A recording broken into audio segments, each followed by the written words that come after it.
Bonsoir, bonsoir, bonjour, c'est Congo News 24. Chers téléspectateurs, comme toujours avant de commencer notre émission, nous disons merci à Dieu, nous disons merci à nos chers abonnés et téléspectateurs qui nous suivent partout dans le monde entier et en RDC. Chers téléspectateurs, soyez les bienvenus dans l'émission de Bisso Leloba Poeza Somo parce que Martin Fayulu sort de son silence. À la une, les députés de FCC et cible de Martin Fayulu demandent la libération immédiate du député de MLC Jean-Jacques Mamba. Chers téléspectateurs, Martin Fayulu a sengiba libéré député Mamba. Kunape, parlementaire, sangaraki, bokolanda extrait vidéo. Oyo batwaki ba décision ba lobiete ba libérer Mamba. Alors, toko développer en émission là.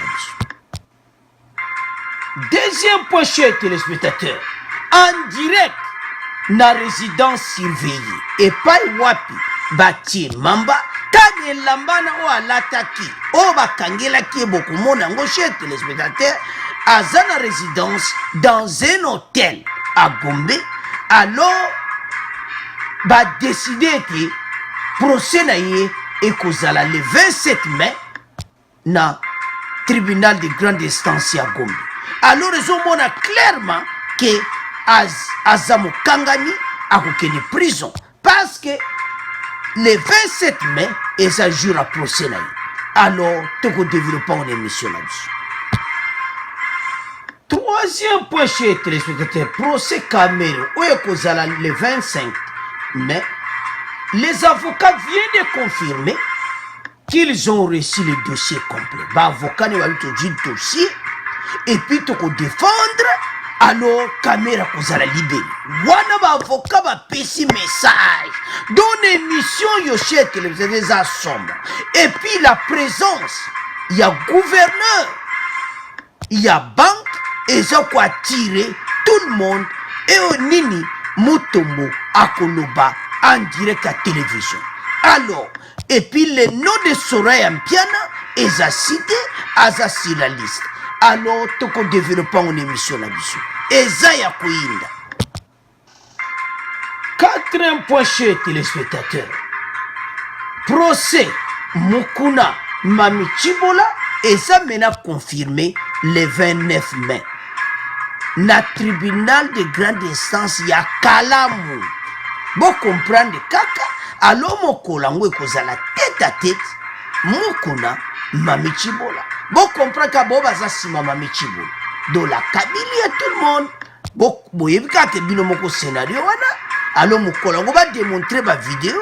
Alors biso nyos tokolanda yi procès wana. Alors to zan espoir Mukuna a kozala libéré. Alors toko zelango pe toko développer en émission. Alors chers téléspectateurs, toko bina premier point na biso boye bisabande ko nyonso bazala connecté pour émission eza somo donc ba point toujours eza kafukafu. Alors premier point eza oyo Assemblée nationale basala basangaraki sous la direction de Janine Mabunda, présidente de l'Assemblée nationale.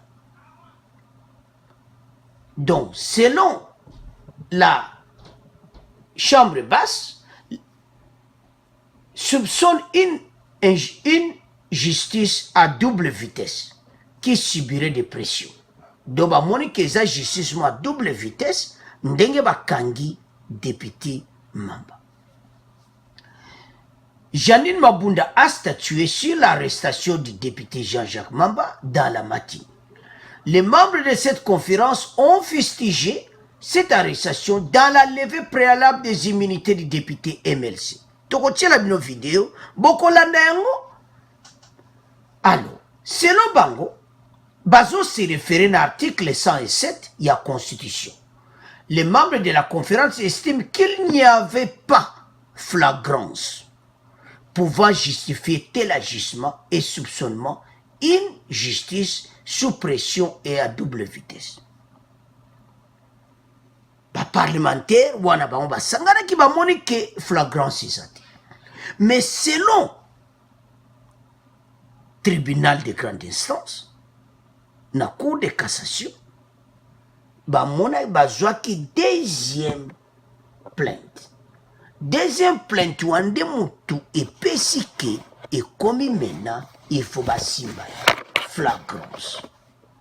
Alors parlementaire basanganaki pona bango bamoni ke eza yango te. Alors suivez chers téléspectateurs. Si cette arrestation est intervenue sans que ces immunités ne puissent être levées, les membres de la conférence des présidents ont soupçonné qu'il s'agissait plutôt d'une certaine pression qui subirait la justice. Pour na bomba moni que pression mo boye na la justice pour na ndenge bakangaki. Et nous ne pouvons pas consolider la démocratie avec une justice qui fonctionne à double vitesse. Janine Mabunda sangsaki batuna parce que eza maoko mona batuna biso. Bango bazo mona acte wana toujours que eza flagrance. Donc eza lokola ba violer article 107. Mais ce qu'on t'a dans la réalité des choses, usage de faux.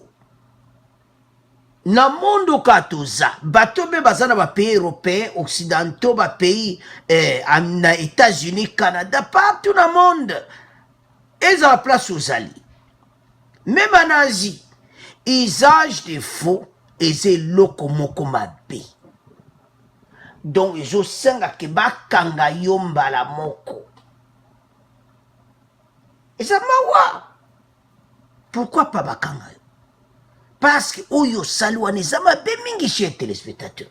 Alors, Tolanda, Assemblée nationale, ndenge basangana kina Janine Mabunda, azoloba makamune kula ba décision na yebongo to continuer mission na biso. En urgence à la suite de l'arrestation de l'honorable Jean-Jacques Mamba, élu de Lukunga, ici sur place à Kinshasa. Les membres de la conférence des présidents ont rappelé que la République démocratique du Congo a une histoire. Et une histoire qui a fait qu'il y a eu des gens qui se sont sacrifiés pour que aujourd'hui que la population congolaise puisse avoir sa liberté d'expression. Cela signifie que les institutions doivent fonctionner dans toute la courtoisie, dans le respect des textes qui organisent les institutions de la République. Ils ont dénoncé le fait que l'honorable Jean-Jacques Mamba soit arrêté comme un malfrat, tant protégé par la Constitution qui démontre notamment à l'article 107 qu'aucun député ne peut faire l'objet d'arrestation, d'interpellation, de poursuite, sauf en cas de flagrance. Les membres de la conférence des présidents ont insisté sur le fait que la justice doit observer ces prescrits de la Constitution, parce que pour que la démocratie se consolide dans notre pays, il faut aussi que les uns et les autres, que les institutions, que les responsables, à quel niveau qu'ils soient, qu'ils puissent respecter les prescrits de la Constitution. Si cette arrestation est intervenue sans que les immunités ne puissent être levées, les membres de la conférence des présidents ont soupçonné qu'il s'agissait plutôt d'une certaine pression que subirait la justice. Et nous ne pouvons pas consolider la démocratie avec une justice qui fonctionne à double vitesse. Et ils ont condamné ce genre de comportement. Et nous espérons que sur base de cette demande telle qu'exigée par la Constitution, parce que l'Assemblée nationale, par le biais de l'honorable président, a sollicité que ces poursuites soient arrêtées, conformément notamment à l'article 107 de la Constitution de notre pays. Alors, nous avons suivi Donc, ndenge ka baza condamné yango ke eza flagrance. De ce fait, la présidente de la chambre basse, Janine Mabunda, a écrit au procureur près de la cour de cassation pour solliciter l'arrêt de poursuite à l'encontre du député Jean-Jacques Mamba. Nandimite ba ko accepter parce que bango nyonso na justice na assemblée nationale biso tout olandaka nini constitution. Je me demande comment bato a loi va violer constitution.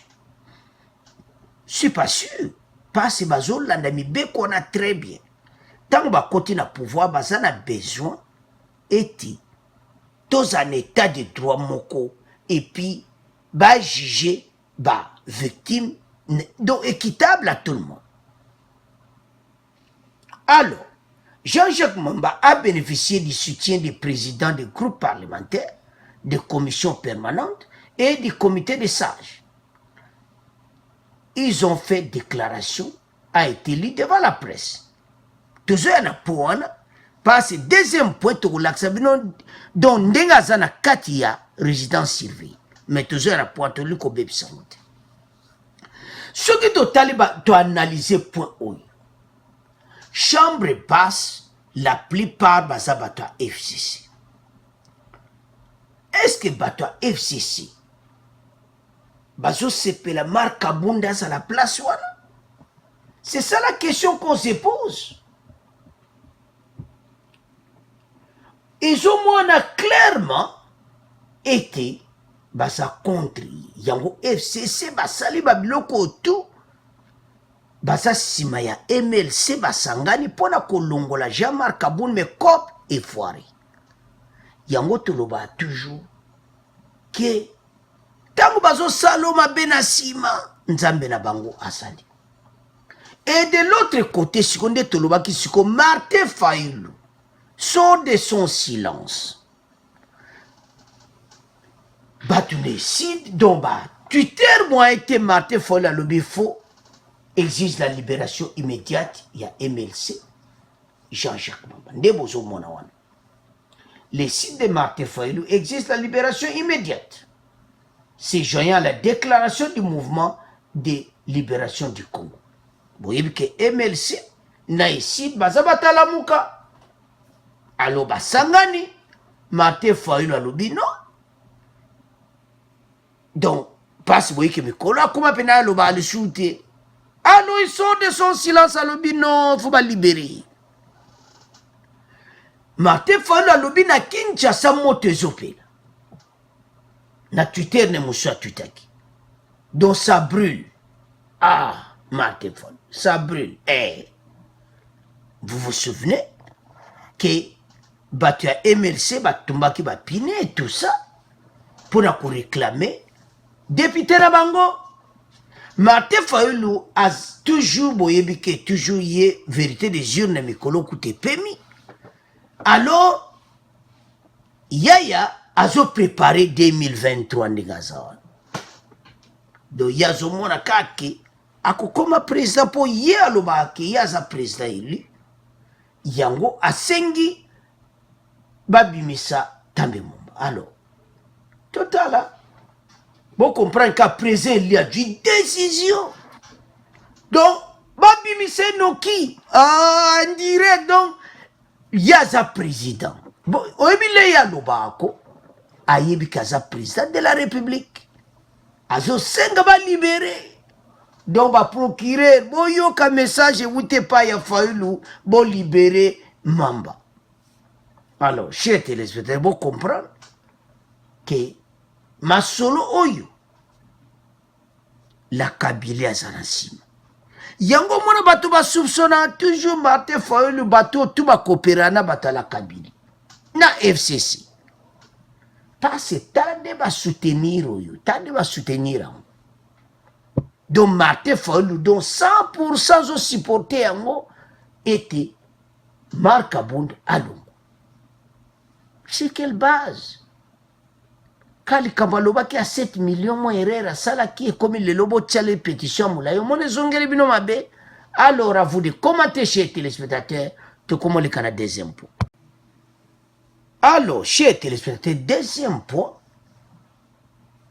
bozo mona yiwana, boyibi kaka sobo lane ki mission ano ya lekaki, alata ki lamba wana.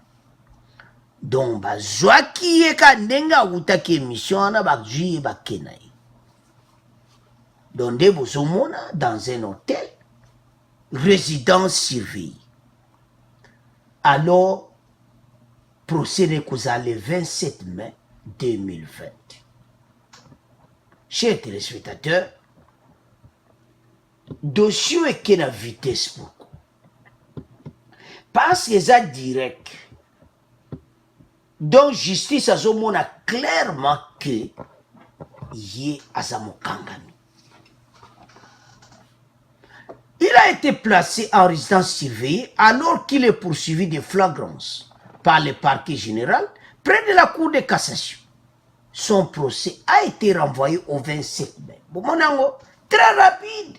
Donc, le 25 lundi, ils étaient à Caméré. Le 26, il va payer moquer. Le 27, ils y a Mamba. Alors, ils ont moins qui a collé Mbala. Une audience, après une audience publique de la Cour de cassation siégeant en matière répressive en procédure de flagrance, ce samedi, le tribunal a placé Jean-Jacques Mamba en résidence surveillée. Que bah tout n'a que moi question et tout ça, bah mon que oui, azapenda na capacité za makasi. Alors bah tiye na place wana ndebuzo bona. Et puis bah renvoyer procès le 27 mai. Alors, pour continuer mission, Tolanda, ma réclamation à libération, bongo, doit avancer.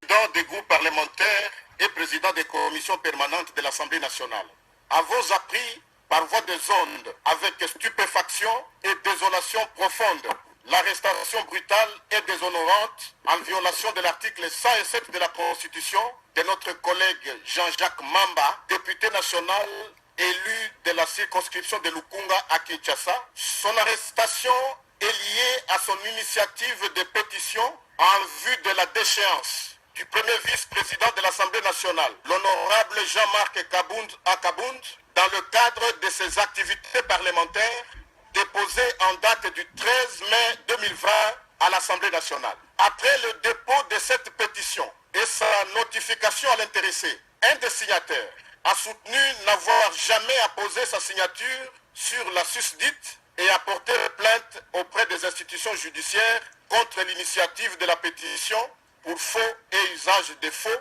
dans la négation des dispositions réglementaires relatives des litiges opposant les députés entre eux, notamment devant la commission spéciale instituée dans ces cas précis dans notre institution et le comité des sages. Il est regrettable que le parquet général, près la Cour de cassation, ait qualifié ces faits d'infraction flagrante sur la seule déclaration du plaignant, l'honorable Mpiana Ntumba Simon, alors qu'il existe des députés signataires comme lui de la dite pétition qui sont disposés à témoigner et à contredire ces allégations.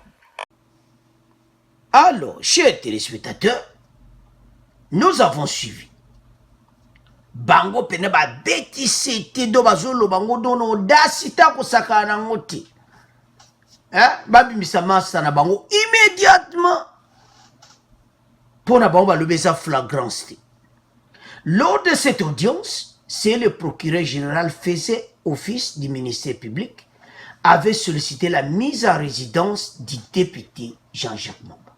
Les députés, l'opposition a été arrêtée et les inspecteurs de la Cour de cassation suivant un mandat d'amener établi. Il est poursuivi pour faux en écriture et usage de faux. Il s'est défendu en relevant plusieurs exceptions, notamment liées à son mandat de député national. Il a par ailleurs fait remarquer qu'il a besoin d'avocat conseil de son choix alors qu'il se défendait seul devant les juges. Taba, tu n'es pas question. Parce que taba quand samedi wana mbala moko. Et puis, babane continue ma question, elle a besoin d'avocat. Aza député national bako kange bongote. Apesi ba droit na ye. Bon comprendre kaka. Na kada ye za flagrance. Donc ndenga zawana. Eza mobulu azoliambala. Alors pour le moment en attendant, jour à procès na ye, des discussions sont en cours pour établir les lieux où le député sera placé en détention. Ses proches et conseils ont proposé qu'il soit placé en résidence surveillée à son domicile à Kinshasa. Bakotia yokuna na palette. So batio na pale ko sentir angoti zalawana. Batu so avocat ba yeko tala yonde monde ba yeko tala wana bakoti bango. Après babimisi bango ba proche no ba bakoti. Donc oza mokangami. Donc député Mamba bakangiyo parce que makame belé chez téléspectateur to tiaka ba acharnement moko polio tout ça tala. Tout ça la clé. Kodwa signature à motoko signé Jean-Jacques Mamba. C'est sérieux. Quand même, autant vous osez raisonner que vraiment que problème on a sali les amabis devant la loi. Au lieu de benda à midi à 14h, alors les airs qu'on yinda chez téléspectateurs parce que procès à le 27. Et ce moi on a clairement été à aucun de prison. Immunité na yawa. Et ça te passe sa flagrance. Article 107. Jamais justice va qu'on viole.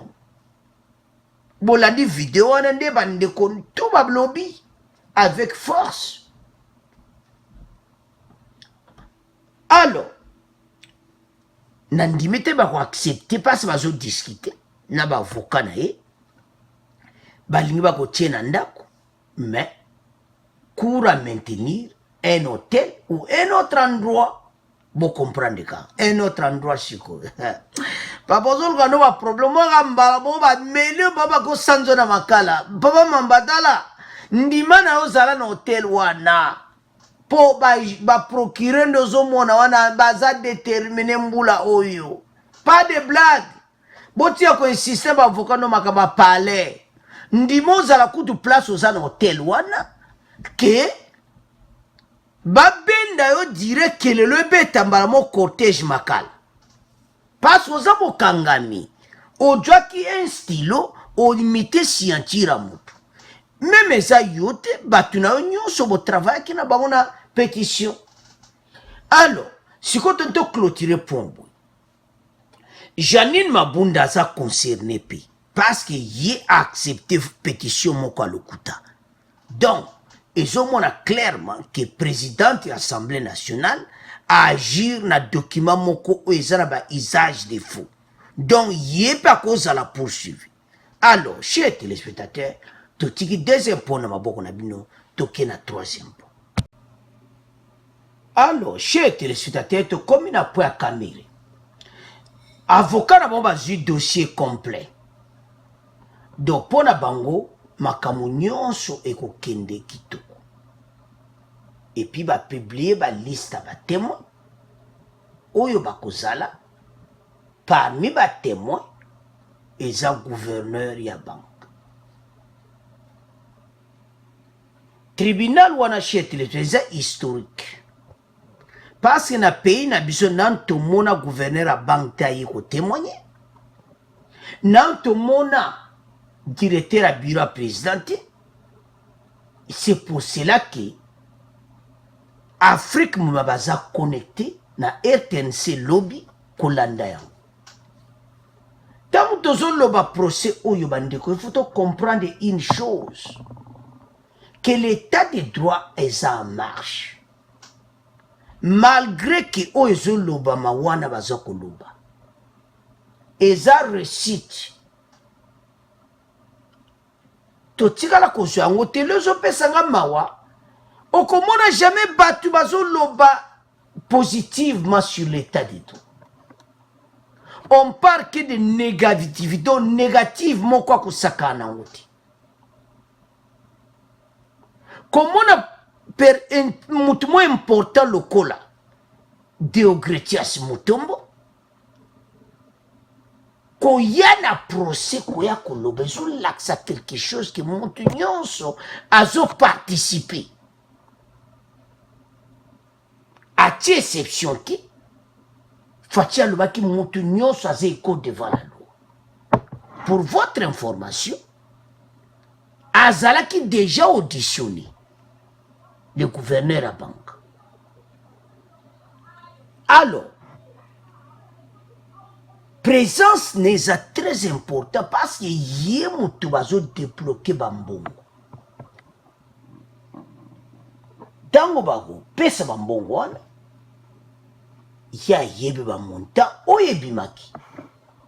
Parce que ba Congolais bazana besoin ko yeba bambongo ngo eza combien. Parce que procès lobi eza kaka 50 millions. Peut-être ya ko loba non les 50 millions eza ka pona ba maison préfabriquée. Mais bambongo musu parce qu'il y a des gens baza pour ba dossier zebeli. Dossier caméra ici là-bas là ba dossier ba fligence ba likubato nyonso baza na prison. Alors, yako ya akopesa verdict neke mbongo ezaki boye na pesa kamere boye parce que peuple congolais sana posa yeba. Du côté des Cameroun, il faut azala ouvert. Donc alingate yemo mi tia danger parce que lobby ba donc audience monsieur ezate le ba ko katela yi. Si réellement il avait détourné les 48 millions, il sera condamné à plus de 10 ans de prison, même à 15 ans de prison. Alors, dans la liste, voilà, Batangi Soraya Mpiana, Mwana JB, donc belle fille de Cameroun. Parlons un peu de Soraya Mpiana. Ezama komona mwana batanga ena ba tribunal minene bo. Et puis chez ba bengisi ya. Donc tout ça n'est espoir qu'à kozala. Parce que selon le président à grande instance, l'histoire nyonso bati bato ba kozala. Ancien ministre du budget. Parce que basé ko sala l'air dans le gouvernement bimité ancien ministre Abidjan zala ki wana prison. Alors na bato wana nyonso siko Soraya Mpiana za na kati na bango. Ça fait mal de présenter mission yokomona la jeune fille ko comparaître na ba jugement abouyi. Eza mawa nana commissaire na ba niveau abouyi. Caméra ça fait mal.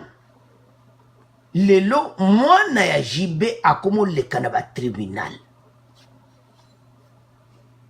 Na yemoko akoko koma na makambo yoti. Mama Amita. Ndego zawa na j'en suis sûr ezo sala yo pe parce que mwana na yo aleka na makambo. Eko sala yo pasi. Mais otie mwana na ba affaire.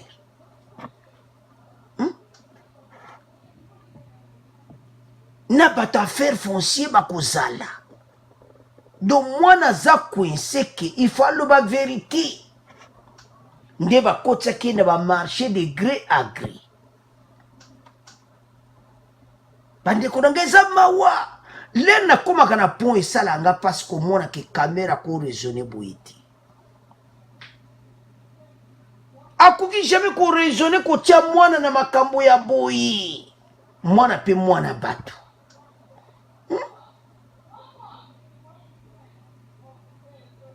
Alors, sikoyo tokende epaya Mama Amita.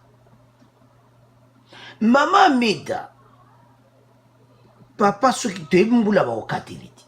To pese exemple. Ba katelier 15. Question nazo tunole le passé lobby ye ba okatela e. Bon.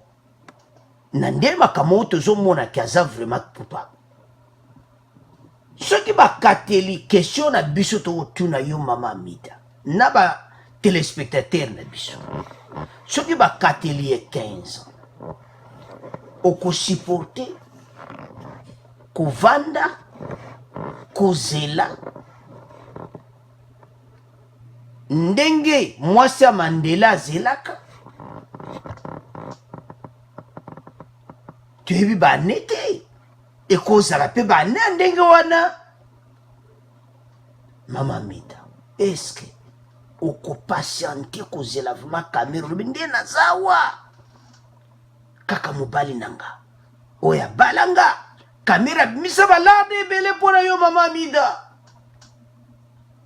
Ezosenga ke yo mpe nokanga donc kote wana mpenza donc motu mo boso ayo oyebiseka non, mon mari est en prison.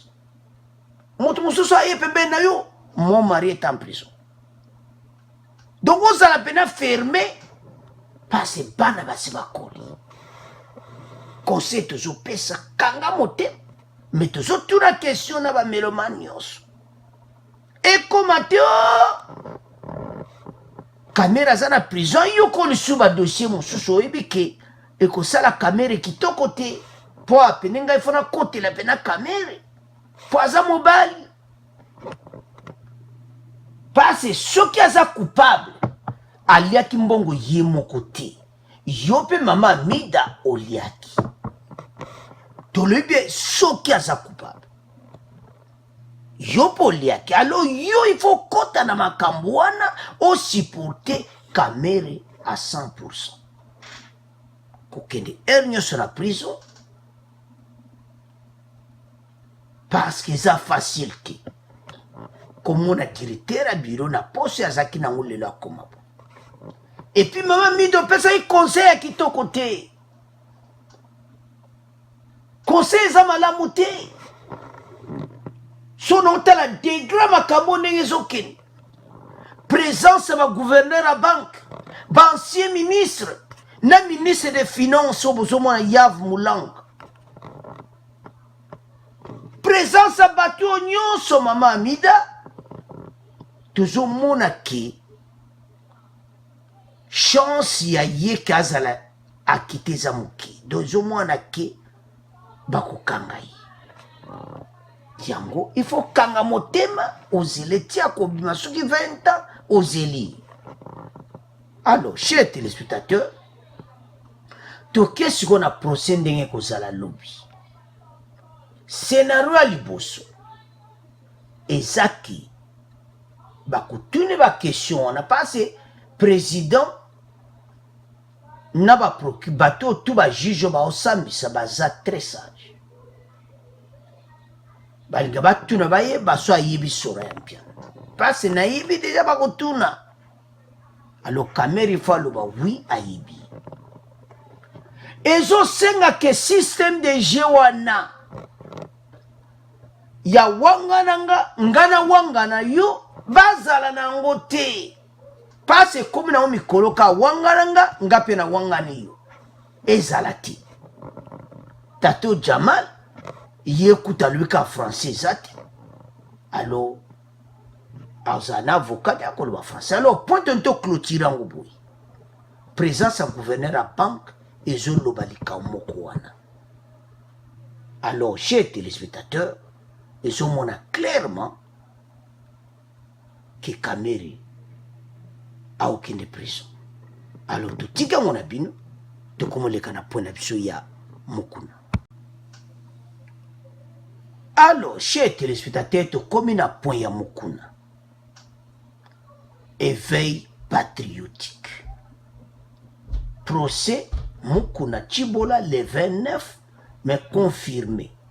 Donc ça coûte ma cambo à gauche, droite et deux, ça pena confirmé. Instruction pesami. L'association congolaise Accès annonce que le parquet général près de la cour d'appel de la Gombe a clôturé l'instruction et a envoyé en fixation devant le tribunal de grande instance de Kalamu. Batindi bakamunyo sona Kalamu. Et puis, bah, 6 jours, Le procès devra débuter sous peu, précisé par Jean-Claude Katinde, a Twitter a précisé que l'audience est fixée le 29 mai 2020. Na kalamu. Ba proche na ye bakozala. Batu nyonso bakozala mokolango. Eza ya kuye po bana kin baza sima mokuna. Bana wewa bozala sima mokuna. Boy dépasse que ba congolais dossier nyonso oye le kakao la kabila azana kati. Ba congolais fu bafungola miso. Parce que mon kolango eza ba démonstration eza clair. Bako lakisa Bexre wana bango bakuluka batala parce nde baza batali makambo tout. Batali ja vidéo. Batali makambo nyonso alo batie-kuna. Alors, toujours souhaiter que Mokuna zala libéré pour continuer éveil patriotique. Parce que sorti na ye la Kabylie a komaki kobanga. Pourquoi? Parce que la Kabylie a zona motute akoko attaqué ndemo kuna atakaki. Mukuna touché qui va point moko très important chez les téléspectateurs.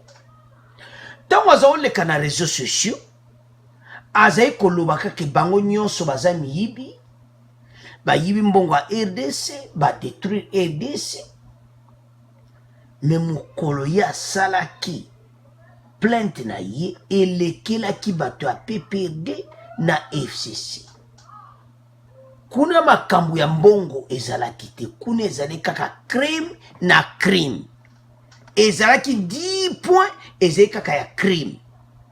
Alors que tango ya azoleka na réseaux sociaux azolobaka kutu hélicoptère ekenda wapi, société ekenda wapi. Mais nzoka nda aza na vrai dossier. Tango akiotiango na mesa ezalaki ya koyinda.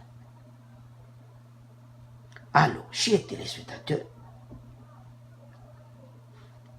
soto kena point vidéo. Bino nyonso botalaki yango. Parce ngaku na talaki yango te. Na boya ko tala ba vidéo wana. Eloni tolo kezaki makambo lokuta. Batu balobi ke oh vidéo makudu mutune zo nyingana ti. Quelques jours après, badmisi sous vidéo mususu mutuna yezo nyingana. Tout c'est comme jiko. Batu basa bana mikete. Vidéo libosé bimi batu ba moni keza faux vidéo. Ba poini ni baloba ki mutu ezo nyingana te. Ah ba ya ba jong bazong na ona labo ya FCC na PPRD. Na laboratoire siko ba travail ba bosala siko mutu nyingana. Bosa siko mutu nyingana. Ba yena ngo mutu komo nyingana. Oh. Mutu ezo nyingana. Bosikoyo position ya caméra na kati ya motuka. So taliba angle caméra ko zozo mona ke vraiment eza biloko moko mundi. Mais esala nga mawa biso tolinga kozala honnêteté. Ba congolais tanto pesa ba point de vue na biso to luka pe kozala mpe honnête. To pesa lukumu mboka na biso. To tika ba parti pris. Tango moni ke vidéo wana eloko mo eza clair te loba ke eza clair te. Mon viol na EDC ezaka moko mabe parce que salami ebele na est. Alors lokole salami ebele ekomi point moso mutalobika yango fu balandela yango. Opinion internationale bayebi ke RDC eza pays moko esali ba viol ebele na est na biso. Alors les mamans alobi pona bazako obligé bakanga mukuna. C'est pour ça que baretaki po ebele bazokamo bakangi po bakangaki po nango. Parce que likambo wana na EDC balingaka yango monde batiaka misu nango alo EDC fa lakisa ke azobeta sete na likambo wana esalamaka te. Respect ya bamama na biso. Mais na ka oyo eza ya lokuta. Si je me trompe pas. Ses proches s'inquiètent de sa santé et sa sécurité. Il avait rapporté que des personnes autrement identifiées bayako bete na prison le 20 mai, boye bien on a 2 h du matin. Alors, il y a boye ko fungola bango et puis il y a traitement. Et là que j'ai sengwete tribunal à grande instance basali ba dossier tout ba beti yango kitoko. Alors bon comprendre que journal mutinyo so acha on agenda le 29 mai tokozala live na Kalamu. Donc kuna pena biso tout do kuse to zawana Congo nyuso juba nouvelle pote couper sa peuple. Pour mukola ngona di banda one kozala do mbulu pesi mbwambwa bo. Na bata wewa na batu nyonso bakozala wana. Ce que vous avez libération, batunye so bazanese. Yango eza souhait ba Congolais. Pour toujours mona te comment ba ko condamner na vidéo. Ba dossier à parcelle. Ba dossier à parcelle, ba mona ki yazaki légitime te ba PC yango. Alors, chers téléspectateurs, dossier oyo eza point oyo baluka ki bazwa moku. Menza baza malamu bakop nyonso esimbaki te. Sikoyo l'air Ibrahim Kabila ekoleka. Tanga lobika no supporter mokuna. Mais Mobulu. Mobulu.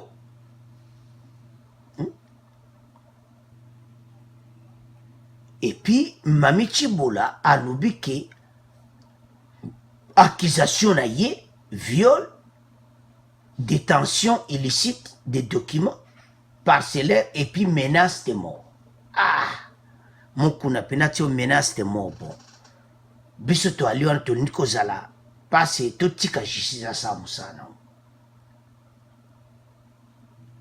Parce que ba juge de la soit monique ba vidéo za lokuta. Ce qui va vidéo ça au lokuta, ba dossier nyonso eza déclassé. Peut-être vous connaissez, peut-être vous ne connaissez pas, chers téléspectateurs, na dossier à justice. Tant que au funda mutu, na makambo pende eza ya solo. Ce qui au baxi point moko lokuta na kati, dossier na yo eza déclassé. Yango tozoloba ke soki penda ba juge basa musala kitoko. Makambo ba document parcelle. Et c'est à solo. Ça va. Oh, menace de mort. Ça va. Mais tant que comment ki ba moni point ki vidéo eza ya lokuta, mukuna kozala akite pi ba kotika ye akei. Mokolongo ba Congolais ba kobeta maboko. Alors, chers téléspectateurs, prions pour Mukuna. To prier ki Mukuna zala nzamba sunga ye parce que zo mwana clairement que mais noir mokweza simaya Mami Chibola. Tout le monde parle de FCC et de la Kabylie et tout le monde. Alors, ce que zabongo nzamba sunga ke Mukuna zala kite éveil patriotique et élément. À vous de commenter. To commune a fait émission à Bichot, chers téléspectateurs. Premier point, chers téléspectateurs, commission parlementaire pour l'arrestation ya Mamba député, bah mon été, justice a violé constitution. Deuxième point de l'Obaki, en direct il y a maison résidence surveillée, il y a Jean-Jacques Mamba tomonaki ndenge azalaki pe ndenge badepute ya mosusu bolandi bavideo oyo balobaki. Alors procès na ye ekozala le 27. Alors biso tozela yango epuis point oyo ya misato ya kamere lobi akozala devant la justice. Alors parmi les témoins, gouverneur à banque akozala et puis ekozala historique to le point il y a Soraya Mpiana pays Amida et puis point suka eza ya mokuna procès neza na kalamu le 29 biso tout vous allez connecter. Alors chers téléspectateurs, merci pour la commentaire na mino, merci na ndebo na émission. À vous de commenter. Au revoir, à la prochaine.